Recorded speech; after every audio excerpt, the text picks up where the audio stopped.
Črnigoja so v spremstvu policista iz koprskega zapora, gradilo ga je prav njegovo, nekdanje podjetje, pripeljali v Novo Gorico. Tako ob prihodu kot ob odhodu je novinarske mikrofone odrinil.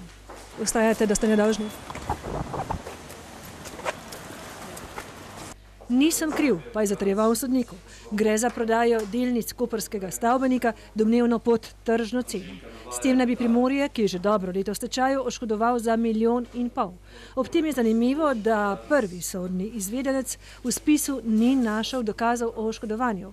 Zato je sodišče zahtevalo še drugo izvedensko mnenje, s katerim naj bi dokazali takratno Črnigojevo moč.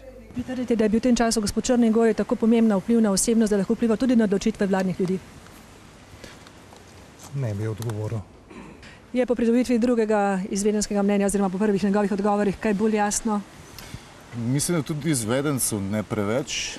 Vi torej še vedno vztrajate, da ni prišlo do oškodovanja, da je gospod Črnigoj nedolžen? Absolutno, tako kot je prejšnji izvedenec to ugotovil. Ta obravnava se bo nadaljevala prihodnji teden. Črnigoju pa grozi še kar nekaj obtožnic v zadevi Šentviški predor, pa koprski nogometni stadion in bazen.